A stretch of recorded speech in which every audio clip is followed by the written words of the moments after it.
Хоць улада называе беларусаў востракапытнымі і рыхтуе загон за калючым дротам, вы не спыняетесь і 162 дзень запар здзіўляеце ўвесь свет. Нядзельны эфір студыі Белсат, дзе мы разам з вами падсумуем самыя істотныя падзеі тыдня. Аліна Коўшык. Запрашаю. Беларусы адзвычаіліся ад такіх маразоў, як сёння, але паспелі прызвычаіцца да штонядзельных маршаў пратэсту супраць дыктатуру. Мірныя акцыі адбыліся не толькі ў сталіцы, але ў Салігорску, Горадні, Жодзіне ды іншых гарадах Беларусі. Шпацыры адбыліся ў больш як 30 кропках, нягледзячы на моцныя маразы месцамі да мінус 29 градусаў. Падтрымліваюць пратэстоўцаў і беларусы замежжа. Ярослав Сцешык прасачыў для вас за мапай сённяшніх мірных пратэстаў. Жыве Беларусь! Ад самай раніцы мінчукі выйшлі на маршы пратэсту ў сваіх раёнах без цэнтралізаванай арганізацыі. Людзі скандавалі «Жыве Беларусь» ды патрабавалі свабоду палітвязням. Адна з галоўных рысаў гэтых мірных пратэстаў – пачуцце гумару.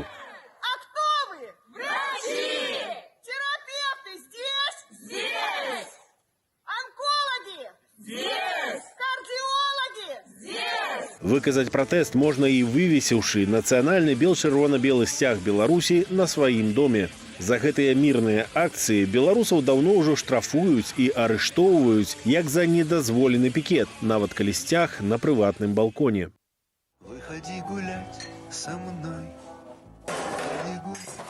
Узгадалі сёння і палітвязняў, фігурантаў палітычна матываваных крымінальных справаў.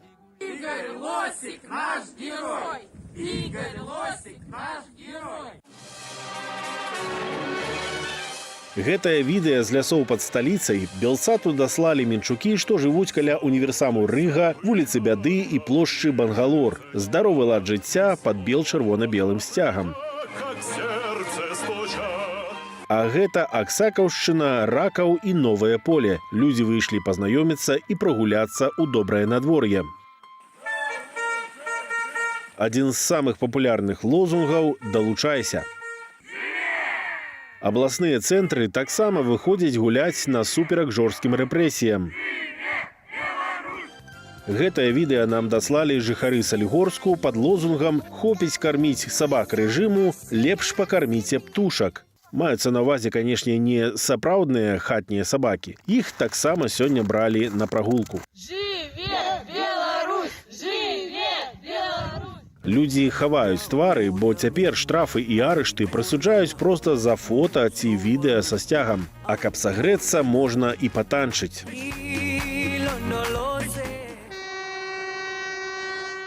У Вілейцы бел-чырвона-белымі сцягамі віталі пасажыраў чыгункі непадалёк ад станцыі «Зеніт». Нацыянальны сцяг Беларусі, які быў і дзяржаўным сцягам пасля атрымання незалежнасці, цяпер можна сустрэць паўсюль. У Бабруйску каля помніку ахвярам палітычных рэпрэсіяў з'явіліся кветкі і знічкі ў памяць пра мінчука Рамана Бандарэнку, забітага ва ўласным двары. Ва ўкраінскім Львове сёння прайшла акцыя пратэсту, арганізаваная беларускай дыяспарай. Беларусы і ўкраінцы заклікалі мясцовыя ўлады не купляць аўтобусаў МАЗ, каб не спансараваць беларускую міліцыю. А гэта акцыя салідарнасці ў Варшаве. Па цэнтральных вуліцах пад бел-чырвона-белымі сцягамі прайшлі беларусы, якія даўно жывуць і працуюць у Польшчы, а таксама тыя, хто з'ехаў пад пагрозай крымінальнага пераследу і фізічнай расправы. А што да маразоў, то яны спарадзілі новыя відэа-флэш-мобы. З дапамогаю гарачай вады і фарбы можна зрабіць бел-чырвона-белы снег. Шановнае гаспадарства, Алексей Навальны вярнуўся ў Расію. За ягоным вяртаннем сёння сочыць мільёны, таксама наш маскоўскі карэспандэнт Глеб Беличенко. Глеб, добрый вечер. Мы знаем, что информация на самую последнюю минуту – это то, что Алексей Навальный был задержан в аэропорту. Его жену Юлию отпустили. Что еще мы знаем про то, что происходит сегодня в Москве и про всю ситуацию вокруг Алексея Навального? Но стоит отметить, прежде всего, добрый вечер, коллеги. Стоит отметить беспрецедентные меры безопасности, которые были сегодня предприняты сотрудниками правоохранительных органов в аэропорту Внуково. Это один из нескольких московских аэропортов. Именно там сегодня ожидали прилета Алексея Навального. Однако в самый последний момент, как стало известно, опять же, буквально минут 40 назад, рейс приземлился в Шереметьево. Поначалу в аэропорту было довольно спокойно. Полиция пропускала только тех встречающих или пассажиров, которые могли обосновать свое присутствие. Это прежде всего касалось посадочных талонов. Впрочем, также присутствовало большое количество людей, которых организованно привезли, но не встречать Алексея Навального, а встречать российскую поп-певицу Ольгу Бузову. Эти группы были организованы людьми в масках. Впрочем, в условиях пандемии все находятся в масках, поэтому это не то чтобы какая-то отличительная черта. Кроме цветов и плакатов, эти люди координировали определенные действия. Впрочем, когда рейс вот-вот должен был прилететь во Внуково, все эти организованные группы также пострадали от полиции, как и другие люди. Около 40 человек в аэропорту Внуково, куда ожидался прилет Алексея Навального, журналисты и сторонники Алексея, и другие люди с другими мотивами, находившиеся в аэропорту, ждали до последнего, что политик все-таки прилетит. Но за 20 минут до ожидаемого прилета выяснилось, что успеть поработать оттуда. Как стало известно буквально 5 минут назад, Алексея Навального действительно задержали. Его готовили коллеги, которые находились с ним в самолете.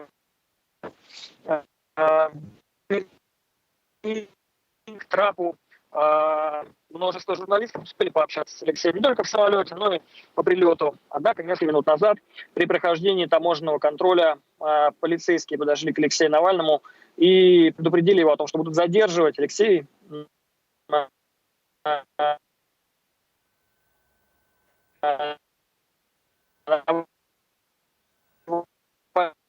поведение Кремля в аэропорту Шереметьево. Он сказал, что это один из самых счастливых дней для него за последнее время, что он не боится, что все уголовные дела против него сфальсифицированы, он бьется за правду, а значит, в принципе, бояться ему нечего, и он уверен в том, что дело его правое, и он обязательно победит. Нам удалось вырваться из аэропорта Внуково. Дело в том, что сразу после того, как стало известно о том, что рейс Навального приземлится в Шереметьево, аэропорт предпринял тоже определенное, вернее, не аэропорт, а правоохранители перекрыли дорогу, перекрыли Киевское шоссе. Впрочем, это длилось минут 20, не больше. Вот нам удалось прорваться через кордон.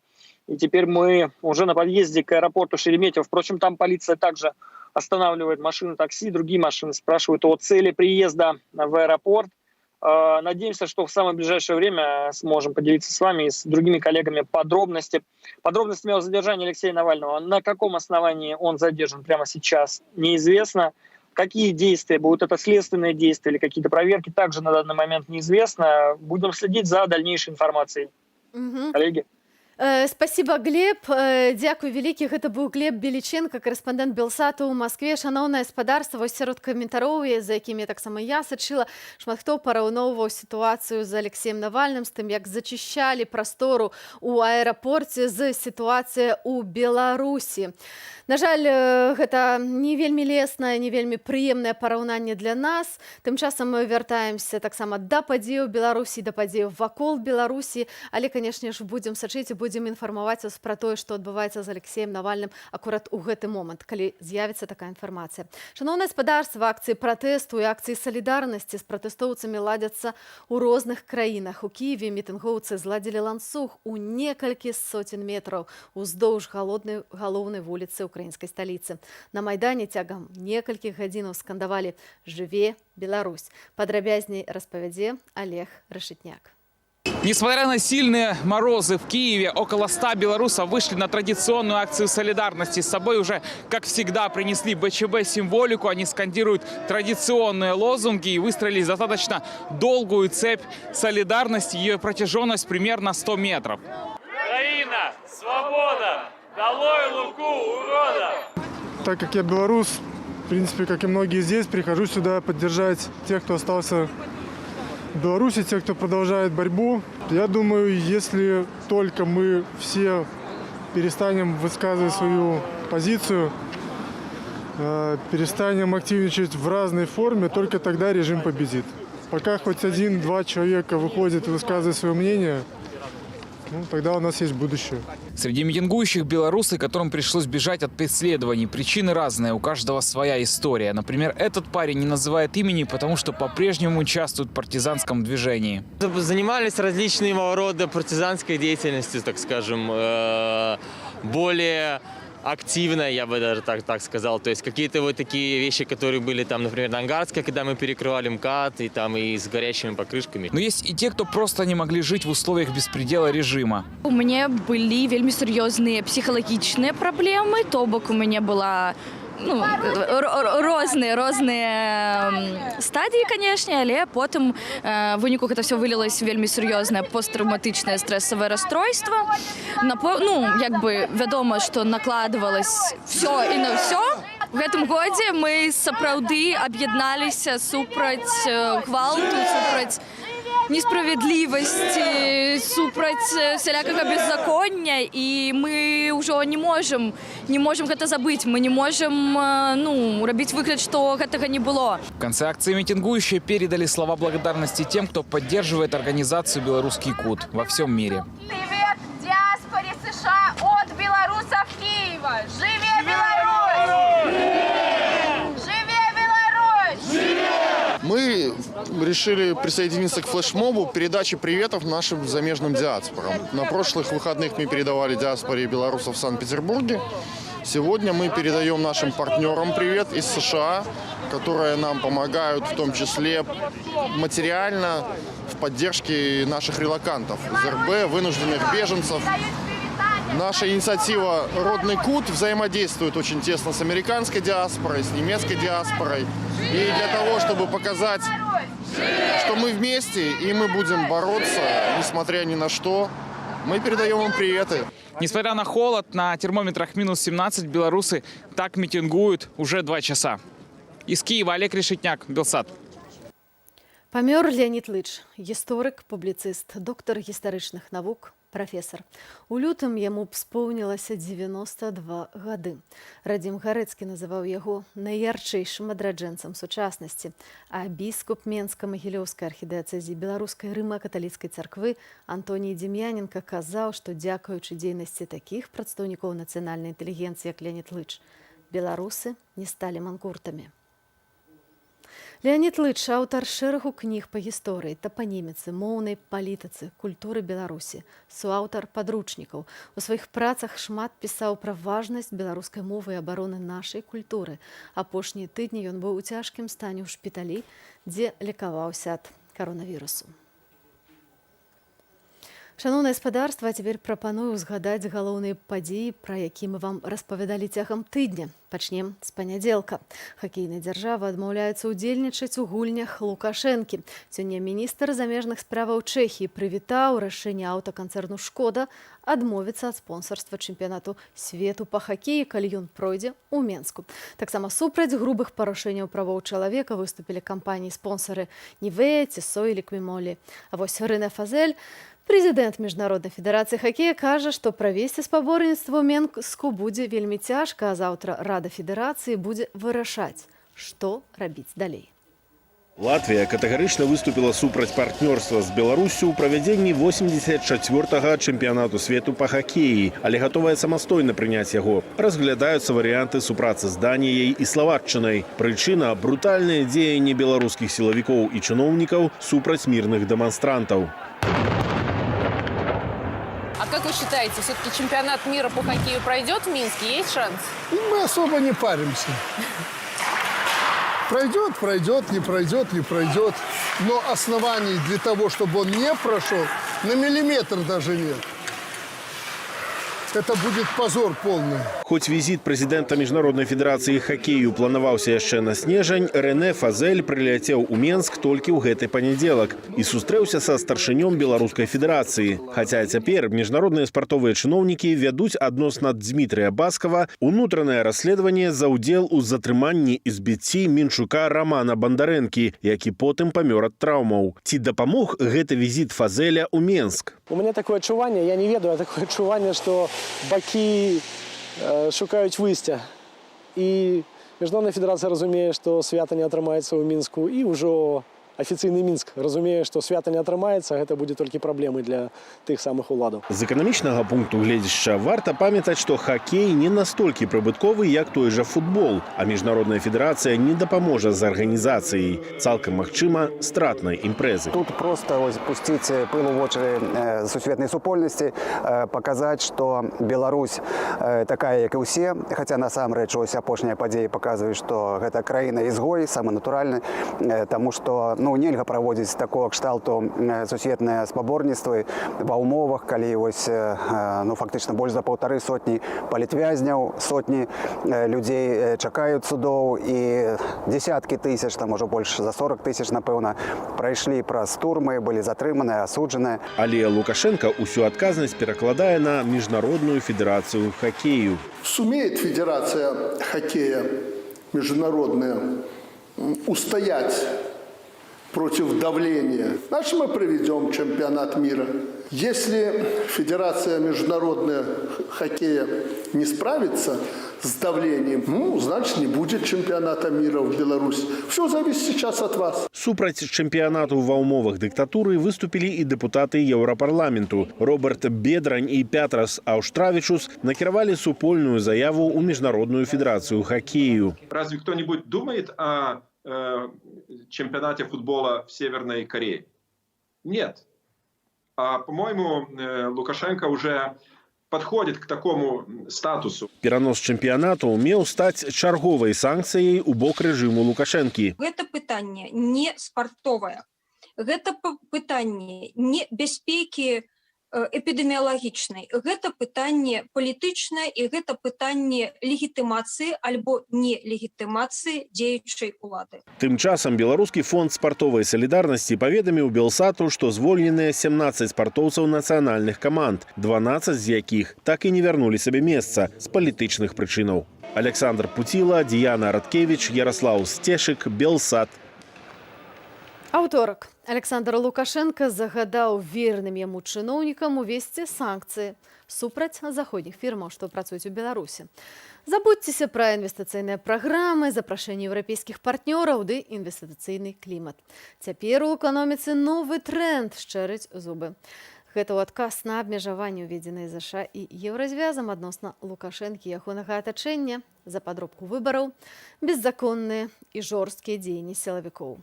Урадоўцы атрымалі загад шукаць фінансы па-за Еўропай. Ярослаў Сцешык.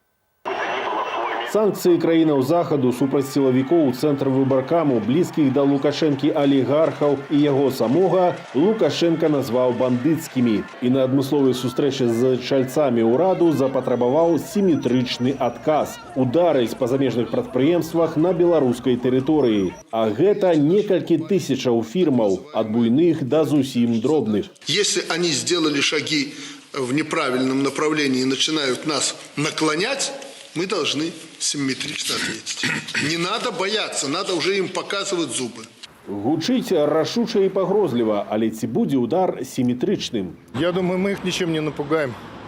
Но они нас тоже сильно не напугают. Можем ли мы угрожать Америке, Франции или Германии? Конечно, нет. Что у нас тут? У нас все рушится здесь, все рушится. Они процветают. Это выглядит глупо. Знаете, надо сначала мышцы накачать, а потом их показывать кому-то. Стан беларускай гаспадаркі сёння сапраўды кепскі, кажа Ярослаў Романчук.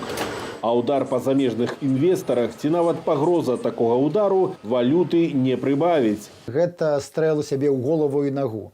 Беларусь малаадкрытая эканоміка, гэта 0,07% сусветнага ВУПу, гэта мізэрная велічыня. Наш экспорт нават не перавышае там 0,2% сусветнага экспорту. У краіны Еўразвязу таксама гэта велічыня, якую проста няма ніякіх крытычных тэхналогіяў, тавараў, якія бы проста былі толькі выключна ў Беларусі і без якіх бы свет там не мог функцыянаваць. Неразвязаны палітычны крызіс можа прывесці да патройнага эканамічнага заняпаду, папярэджваюць эксперты даследчага цэнтру ІПМ. Скарачаюцца і замежныя, і ўнутраныя інвестыцыі. Людзі забіраюць грошы з банкаў, а ўсё таму, што няма даверу да прававой сістэмы. Няма адчування бяспекі для бізнесу. У адміністрацыі Лукашэнкі, аднак, сваё бачанне. Нашим вот этим протестунам и те, кто нас критиковали, надо сказать, что в этом году сельское хозяйство спасло нас, добавило 5%. В трудные годы 5% и экспорт уйдет со свистом. И деревообработка твоя. Александр Лукашенко загадаў Совету министров заканчивать, цитата, «рынковую балбатню» и подрыхтовать жорсткі план працы прадпрыемстваў на 21 год. Хотя никто у свете пакуль не может прадказаць, что будет потребно на рынку ва умовах пандемии. У Лукашэнкі, у Совета міністраў, ні ў каго з органаў улады няма некай канцэпцыі, некага бачання праекту іншага накірунку развіцця. Таму яны робяць тое, што як у 94 годзе Лукашенко сказаў, нехта ведае, што такое рынкавая эканоміка. Усе казалі, не ведаем. Ну тады будзем рабіць то, што ведаем. Будзем рабіць савецкі дзяржплан. Нават у банкаўскай сферы Совет міністраў не толькі не адмовіўся ад дырэктыўнага крэдытавання, але і скіраваў туды ў 3 разы больш грошай, чым у 2019 годзе – 2 мільярды 400 мільёнаў рублёў. Дырэктыўныя крэдыты – гэта калі дзяржава вызначае, якім прадпрыемствам і фізічным асобам даваць ільготныя пазыкі. Ярослаў Стешык, Белсат. Урад Романа Галоўчынкі прызначыў прадстаўнікоў дзяржавы ў кіраванні буйных прадпрыемстваў. Менскі трактарны і магілёўскі ліфтавы заводы. Светлагорск, хімвалакно, Полацк, шкловалакно, Магатэкс і Белавія. Як знутры выглядае менскі станкабудаўнічы завод на кастрычніцкай рэвалюцыі, можна пабачыць на відэа, якое шырока разышлося на гэтым тыдні. На вуліцы нават да мінус 30, а ў цэхах рабочыя гуртуюцца каля печкі буржуйкі. Вось яны цуды гаспадарчага развіцця. Без каментара. О, у нас печка. Тут все возле печки. Ну-ка дыхни так. О, Серега. О, минус 12, ребята. Гуляйте, балдейте, блядь. А то привыкли, блядь. О, у нас трубы. Самая лучшая вода горячая у нас. Тут все, во. Дай Бог.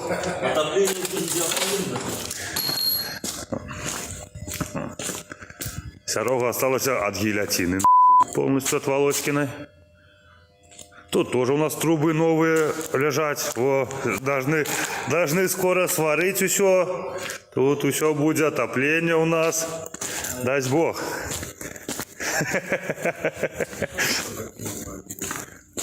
Тут тоже все накрылось медным тазом. Все задвижки. Ну тут хоть батареи не попадали. Ну, у нас тут наждак, вода, все как положено. На коньках гоняй. Тут все. Тут трубы попадали все. Чуть-чуть разморозили, чуть-чуть упали. Это все нормально. Воды тут дай Бог. Везде все позаливано. Сейчас покажу, где у нас новые трубы положили. 3 штуки прямо. Со стенки сорвали, новенькие. Во, лежать, красота. Трошки разморозились, трошки упали. Серада. Прайшло больш за 5 месяцаў ад пачатку пратэстаў і дагэтуль не заведзена ніводнай крымінальнай справы супраць сілавікоў па факце гвалту пасля выбараў. Каб не забыць удзельнікаў крывавых расправаў, арганізацыя «Байпол» у сераду апублікавала спіс супрацоўнікаў менскага АМАПу з асабістымі нумарнымі знакамі. Хто трапіў у пералік, ведае Дзіяна Радкевіч. Ініцыятыва былых праваахоўнікаў «Байпол» выклала спіс амапаўцаў з галоўнага ўправлення Менгарвыканкаму. Туды трапілі 559 імёнаў сілавікоў разам з іхнымі пасадамі, ад камандзіраў да кіроўцаў. Костяк он сохранился. Ну вот что надо сказать Балабе, чтобы он прекратил отдавать приказы подчиненным, которые в свою очередь потом совершают преступления. Ну вот что ему сказать? Вы думаете, таких Балаб мало? Их немного, ну достаточно, чтобы укомплектовать ОМОН. У спісе каля кожнага прозвішча пазначаны ягоны апазнавальны нумар. Сілавік на экране з Менску выходзіць у першую роту, другі ўзвод. Узводы складаюцца з 10-20 чалавек. Таму, калі не атрымаецца ідэнтыфікаваць злачынцу, то можна пазнаць суудзельніка ці сведку, які панясе крымінальную адказнасць, калі не данясе аб злачынстве. Гэта спросціць судовыя працэсы над імі ў будучыні, але ці зматывуе амапаўцаў сысці зараз? Уже не может остановить, потому что они слишком много плохого сделали. Если они имеют мозги и смогут понять, к чему это все их приведет, конечно, должно спынить. Они под защитой. Как оно идет, так оно и будет идти. Ничего особо не изменится. Весну ждите, весну. Я лічу, што гэта рабіць трэба. Але у гэтай абстаноўцы дасць нейкі гэта сэнс ці не, невядома. Некаторыя мінчукі выказалі думку, што распаўсюджваць асабістыя звесткі нельга. У нас другая ситуация, и мы не можем подходить с точки зрения правового государства, потому что у нас правоохранительные органы превратились в карательные. Яшчэ адна новая форма ідэнтыфікацыі сілавікоў сёння – сайт blackmap.org. Гэта мапа з імёнамі, адрасамі ды нумарамі супрацоўнікаў МУС. У некаторых нават пазначаныя кантакты і месца працы родных, аўтамабілі ды пашпартныя звесткі. Діяна Радкевіч, Белсад. Цягам тыдня 16 асобаў дадалося да спісу беларускіх палітвязняў. Цяпер зняволеных паводле выключна палітычных матываў 185 чалавек. Над некаторымі з іх пачаліся судовыя працэсы. Падрабязнасці ў Ірыны Дарафійчук. Судовы чацвер у Менску быў адметны тым, што распачаўся разгляд адразу некалькіх крымінальных справаў. У судзе Кастрычніцкага раёну Менска суддзя Вольга Няборская пачала разгляд справы 18-гадовых Соф'і Малашевіч і Ціхана Клюкача.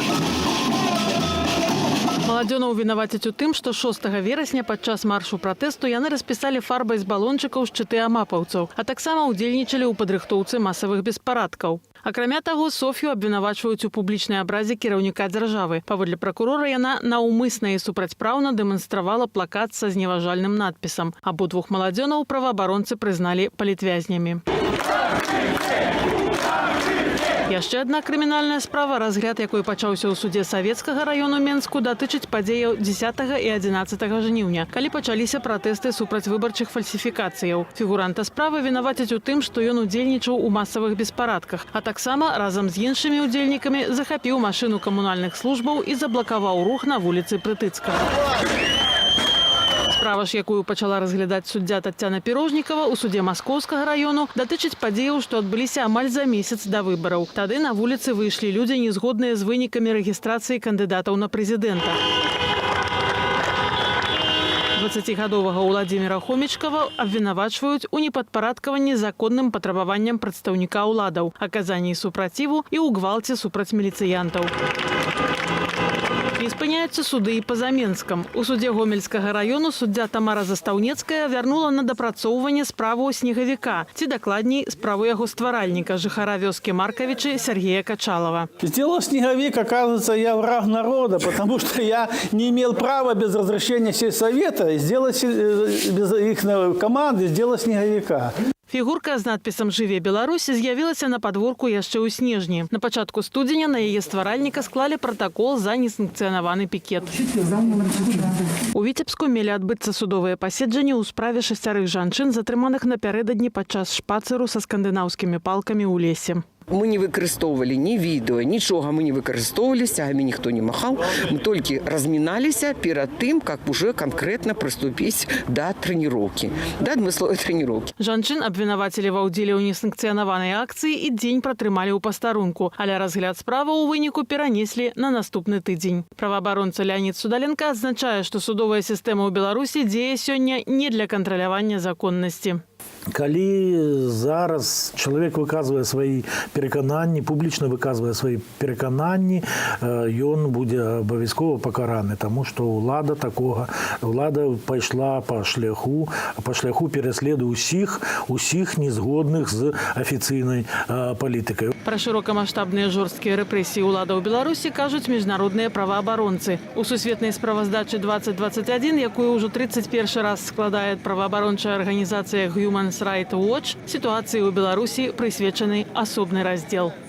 Ірына Дарафейчук, Белсат. Лагеры для пратэстоўцаў, выкарыстанне зброі, збіваць і забіваць. І ўсё прыкрые Лукашенко. Ініцыятыва былых сілавікоў Байпол у пятніцу апублікавала чарговае шакуючае аўдыо. На ім меркавана голас намесніка міністра ўнутраных справаў падпалкоўніка міліцыі Мікалая Крапенкова. Сумна вядомага былога начальніка губазік МУС. Запіс не заўсёды выразны, але ёсць падкладзеная і тэкставая версія. Варта гэта паслухаць, бо гэта могуць быць доказы, прамыя доказы геноциду белорусов. Понятно, чего умер пьяница и дебил.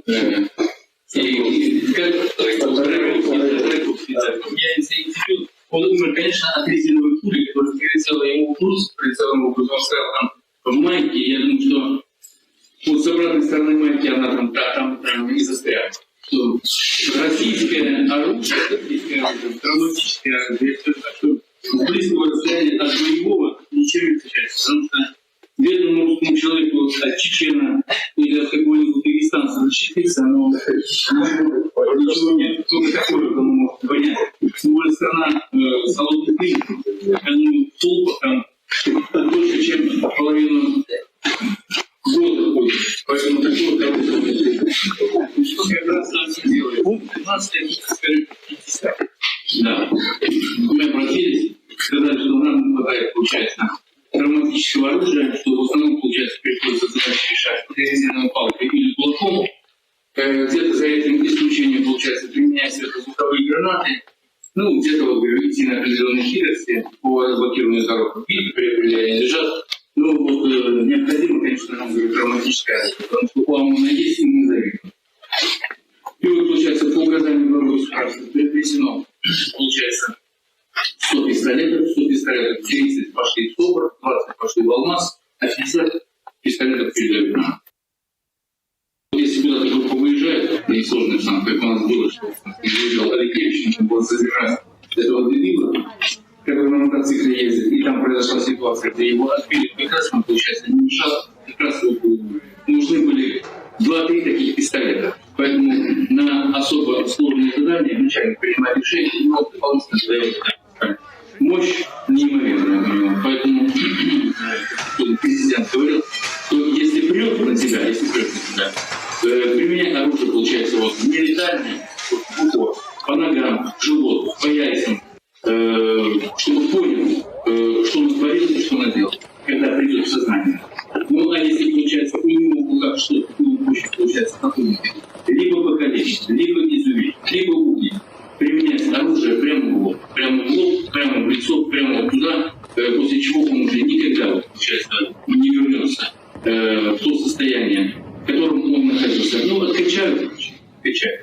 Не будут мне половины головного мозга, ну и туда ему не дорога. Потому что в основном все те, кто выходит на улицы на данный момент, участвуют в этой рейсовой войне, переезжают участки, которые блокируют дороги, нападают на пенсионеров, бросают коктейли Молотова.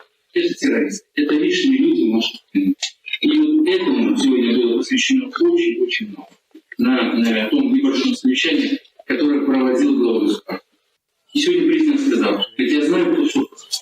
Я знаю, кто, вот, получается, всех здесь убаюкает. И я знаю, на ком сейчас на данный момент держится, получается, порядок в нашем государстве.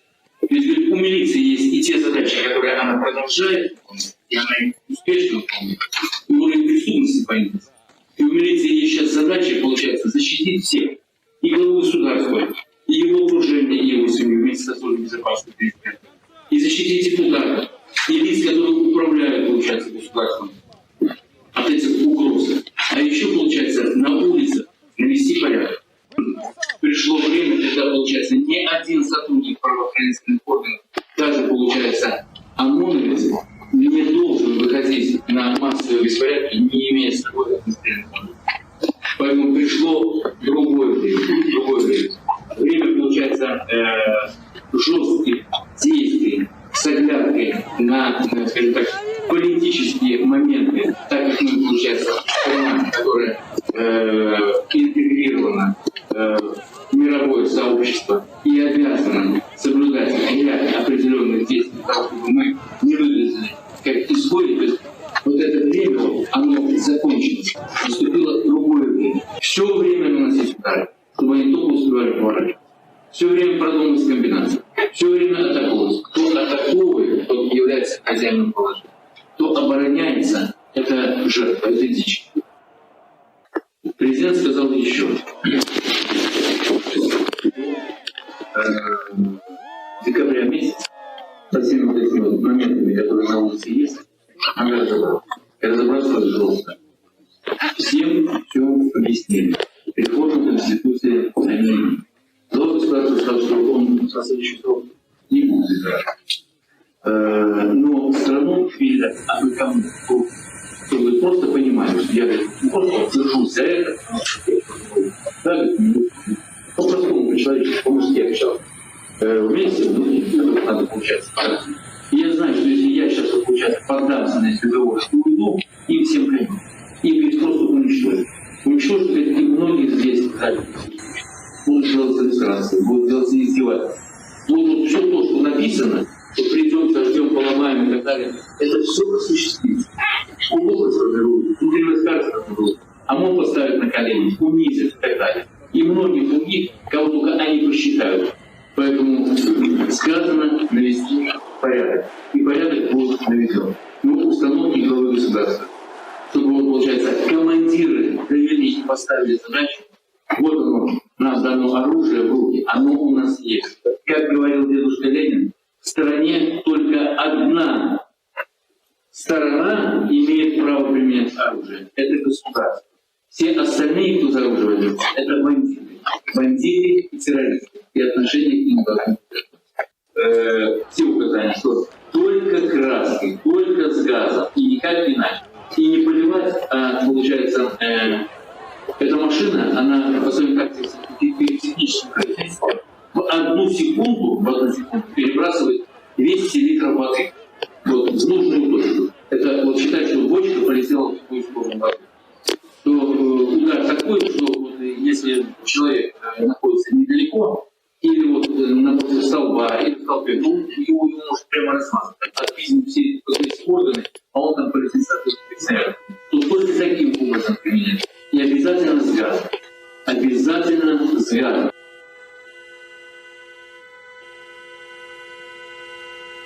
Создается база данных. В этой базе данных, кто попал второй раз, кто попал второй раз, он должен там остаться. Сказано разработать, сделать лагерь, ну не для военных требований, не для интернированных, да, а лагерь для особо сорокопытных, для отселения. Поставить колючую проволоку, получается, перед да, помещение сделать теплый, этаж кормили, да, работали, но там их держать, пока все не спокойно. Шановне господарства, пропоную вам зараз перенестися у Москву, у аэропорт Шереметьево. Вось мы бачым зараз картинку живую, живы эфир. Дадзеныя на апошнюю хвіліну такія, што Алексей Навальны затрыманы падчас таможанага мытнага кантролю. Жонцы Юліі дазволілі выйсці разам з прэсавай сакратаркай Алексея Навальнага Кіра Ярмыш.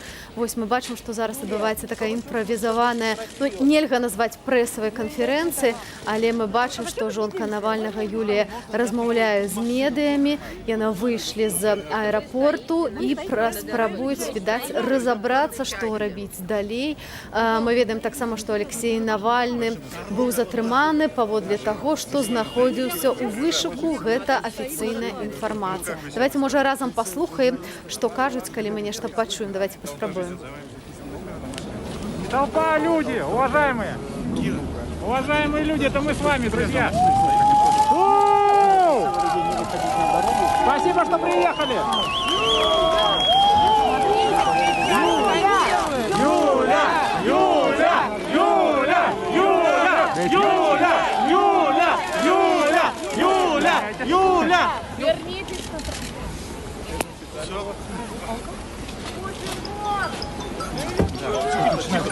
Да, люди выпадают на дорогу. Юлію Навальную, жонку Алексея, скандавалі Юлія. Цяпер Юлія накіроўваецца да машыны, хутчэй за ўсё. Як мы можам пабачыць, Алексей застаўся пакуль у будынку. Не, все ж таки не да машыны. Куды яна ідзе? Давайте я разам з вами сачу за тым, што адбываецца. Так, мы бачым, што па Юлію Навальную прыехала машына і яна будзе пакідаць аэрапорт. Дзе зараз знаходзіцца Алексей, мы не ведаем, але мы не бачылі, каб яго вывезлі з аэрапорта Шереметьева. Калі мы бачым каментары людзей, то шмат хто скандуе і заклікае выходзіць на вуліцу.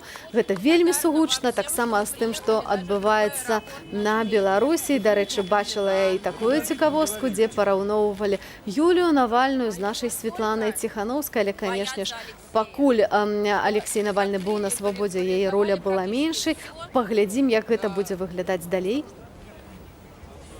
Все полеты сегодня вечером в Москве подвели столько людей просто из-за человека, который прилетел на свою родину обратно. И самое главное, что Алексей сегодня сказал, что он не боится.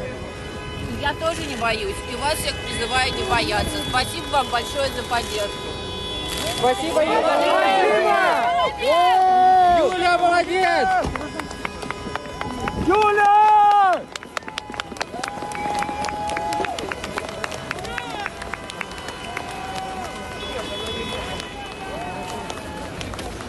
Шановное господарство, гэта жывая картинка з Москвы, з аэрапорта Шереметьева, дзе Юлія Навальная пакідае аэрапорт, дзе зараз знаходзіцца Алексей Навальны, яе муж, лідар апазіцыі ў Расіі. Мы пакуль не ведаем.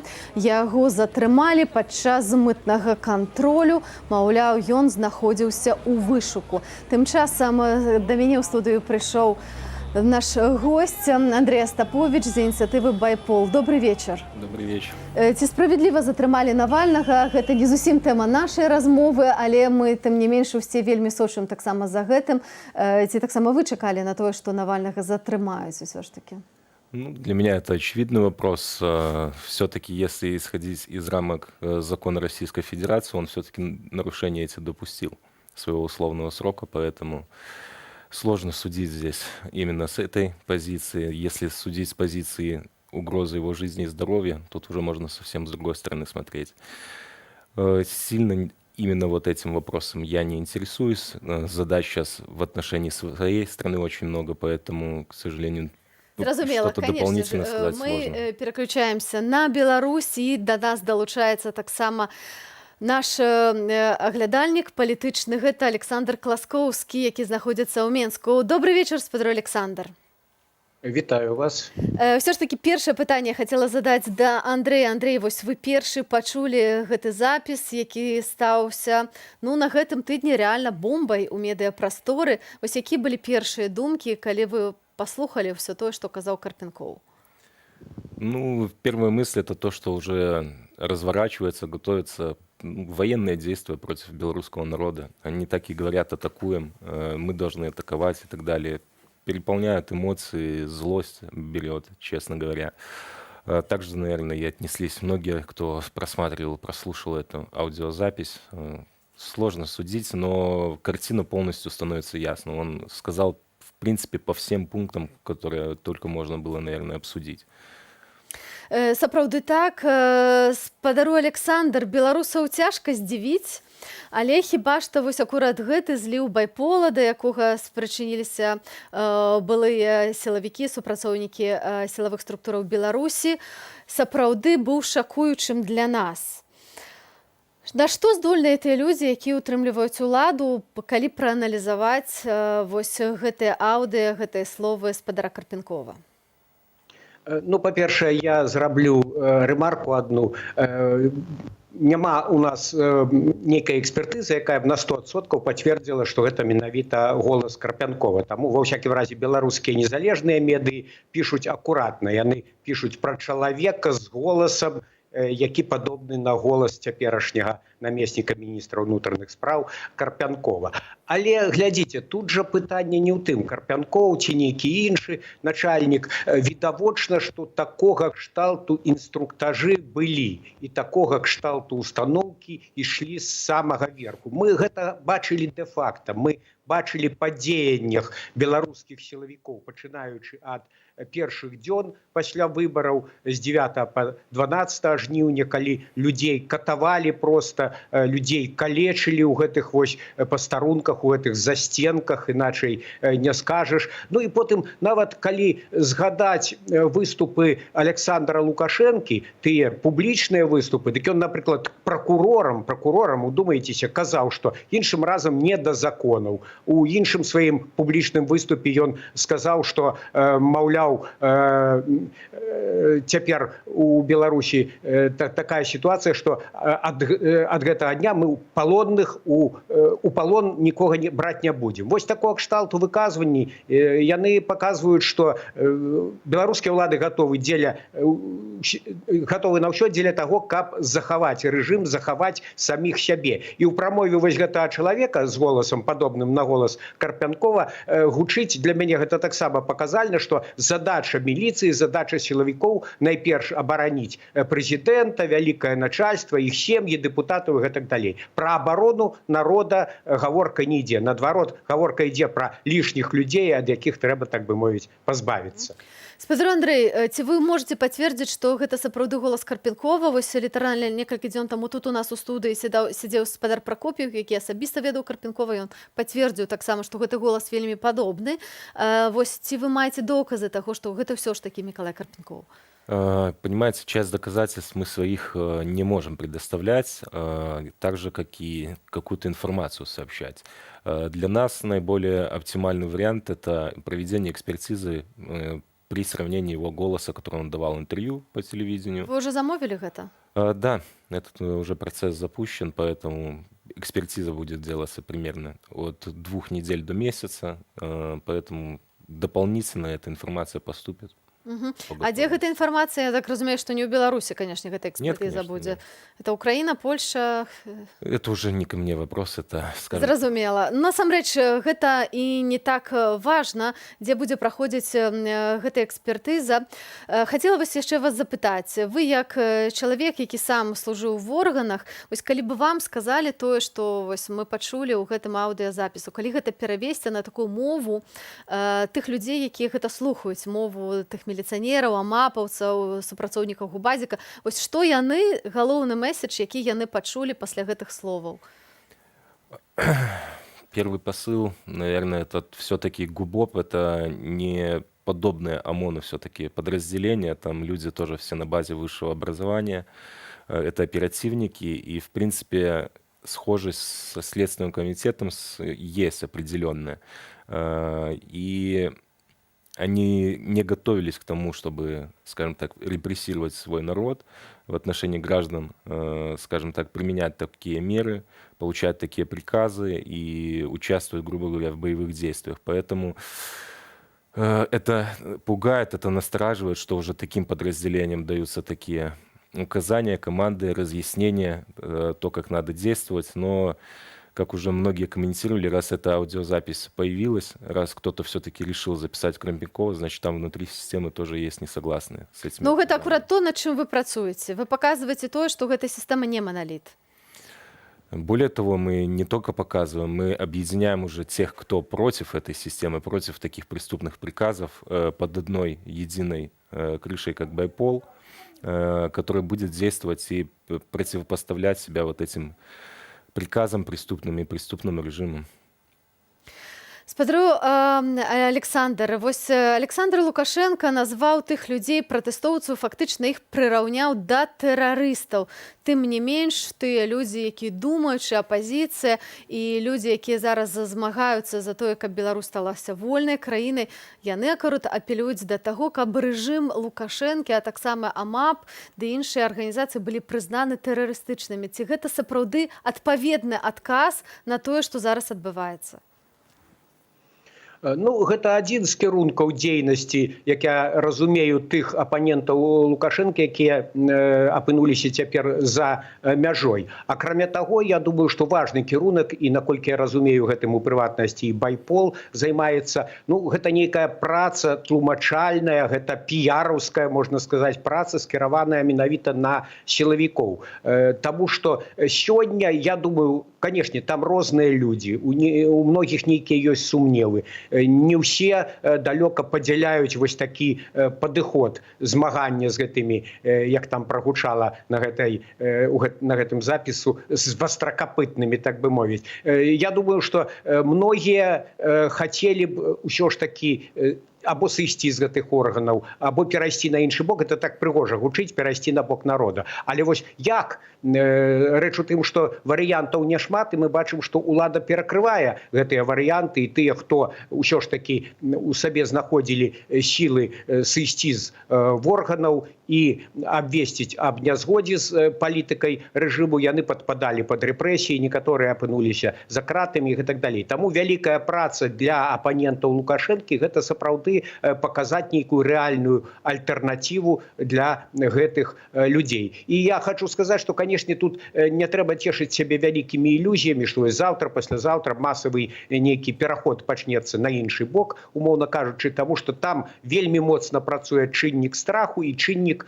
я б так сказаў, замбавання. Гэтых людзей пераконваюць, што яны героі, што яны ратуюць айчыну, ну а з іншага боку кажуць, што зменіцца ўлада, дык вас будуць вешаць на дрэвах. Таму Лукашенко паказаў, што страх – гэта моцны цэмент, нават у 21 стагоддзі. Сапраўды страх – гэта вельмі моцны інструмент, і гэта тое, да чаго апелюе вось гэты чалавек з голасам Карпенкова, калі можам так сказаць. Ён адкрыта кажа пра кругавую паруку, так? Адкрыта шантажуе і кажа, што, маўляў, тыя людзі, якія выйдуць, яны вас будуць забіваць, шантажаваць і гэтак далей. Ці гэта таксама дзейнічае на тых людзей, якія яшчэ зараз знаходзяцца ў губазіку, ў органах?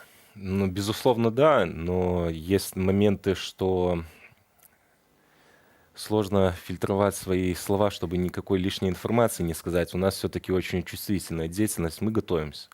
Наверное, в этом направлении не хотелось бы сильно рассказывать подготовку. Они все отслеживают, эфиры все, особенно связанные с деятельностью Байпола.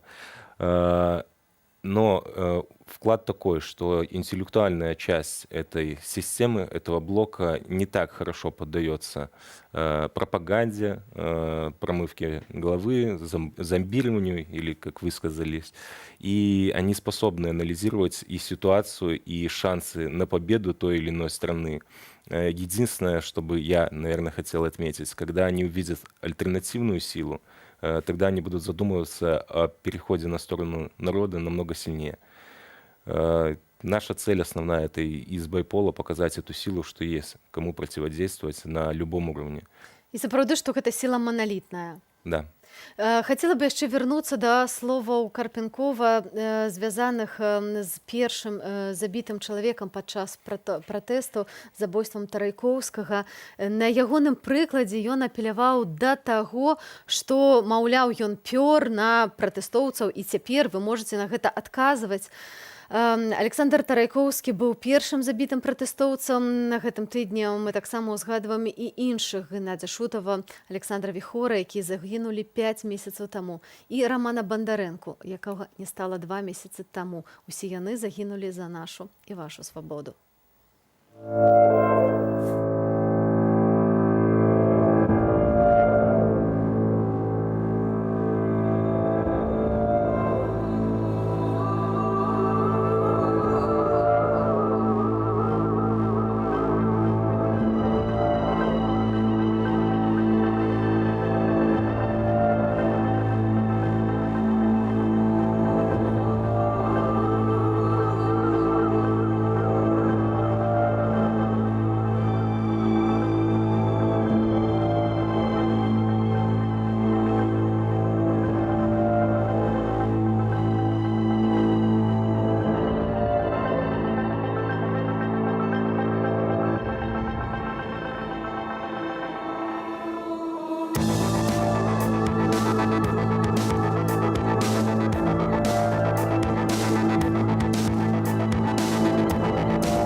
Сапраўды мы памятаем гэтых нашых герояў, безвінна забітых людзей.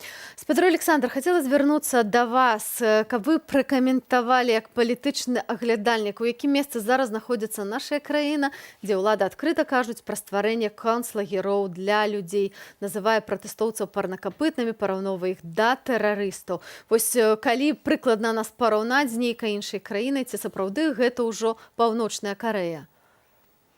Ну, ўсё ж таки не зусім Паўночная Карэя, але, безумоўна, тренд, як цяпер можна казаць, у гэты бок. Калі казаць паліталагічнымі нейкімі тэрмінамі, то мне здаецца, што тут трэба, кладучы руку на сэрца, сказаць, што ўсё ж таки першая хваля беларускай рэвалюцыі скончылася. Яна не захлынулася, яна дала пэўны эфект, лакальныя акцыі працягваюцца, але цяпер апанентам рэжыму варта думаць над стратэгіяй і тактыкай другога этапу. Якім чынам? Таму што відавочна ўжо, што мірны пратэст, нават маштабны пратэст не можа сам па сабе скінуць рэжым. І вось Лукашенко, ён дзень таму выступаў там на нейкай вечарыне з нагоды старога Новага году, і мне так падалося, што гэта была такая прамова пераможцы, ведаеце. Ён ужо нібы падводзіў рысу пад гэтымі пратэстамі, казаў, што мы выстаялі сваім набліжаным людзям, але прагучала такое, што мы, канешне, таксама рабілі памылкі, трэба нейкія урокі, высновы зрабіць на будучыню. Я так зразумеў, што памылкі не ў тым сэнсе, што занадта жорсткія былі, а ў тым сэнсе, што занадта, можа, мяккія былі. Ну і кіраўнік КДБ Церцель не так даўно згадываў, што яны рыхтуюцца да гарачай вайны. Таму улада прачувае, што ўвесну можа быць горача, і я думаю, што вось гэтыя сілавыя структуры рыхтуюцца дзейнічаць вельмі жорстка, можа нават яшчэ болей жорстка, чым гэта было ў папярэднія месяцы. Таму можна, падсумоўваючы, сказаць, што далейшая барацьба за перамены ў Беларусі будзе вельмі цяжкой, драматычнай і, на жаль, напэўна, будуць новыя ахвяры. Спадар Андрэй, ці вы згадзіцеся, як рыхтавацца да вясны, бо ўсе кажуць пра тое, што вось гэтая другая хваля пратэставага руху, яна ўздымецца, калі стане крышачку цяплей. Як маюць рыхтавацца пратэстоўцы, бо як рыхтуюцца ўлады, мы ўжо ведаем. Ситуация в том, что никто не может предугадать, соберутся ли люди или нет. Быстрее всего предполагают, что будут массовые опять собрания и какой-то, возможно, этому эпизод, из-за чего они опять будут очень массово собираться. Но никто это сказать точно не может. Готовиться к этому надо. Некоторые моменты у нас идут уже, определенные подготовки, но о них мы рассказать точно не можем ничего. То, что власти готовятся, мы знаем 100%. С февраля начинается активная подготовка опять со счетами тренировок. Вот эти лагеря доформируют, и уже новая информация поступила о том, что будут при каждой области такие сделаны лагеря, а в Минске еще один подземный. Что там в этом подземном будет твориться, это вообще непонятно. Это больше всего ужасает. Но ситуация в том, что мы, белорусы все, будем сейчас стоять перед выбором. Нам объявлена война. Все, то есть это революция. Или мы добиваемся своей свободы, или же, как многие говорят, как жить в этой стране, надо уезжать. Либо добиваются нас. Да, да. Альтернативы я другой не вижу. Дзякуй вялікі. З намі ў студыі быў прадстаўнік ініцыятывы «Байпол» Андрэй Астаповіч, з намі на сувязі з Менску. Наш адзін з улюбёных палітычных каментатараў, спадар Александр Класкоўскі. Дзякуй вялікі, што знайшлі для нас час у гэты нядзельны вечар. І так мы развітваемся з гэтым тыднем з верай у тое, што наступны будзе лепшым. Важна не губляць надзеі, як напісаў у сваім апошнім лісце з-за кратаў Віктар Бабарыка. Лепш маленькімі крокамі, але да мэты. Аліна Коўшык, дзякуй за супольны час у жывым эфіру Белсату. Вольнага нам вечара.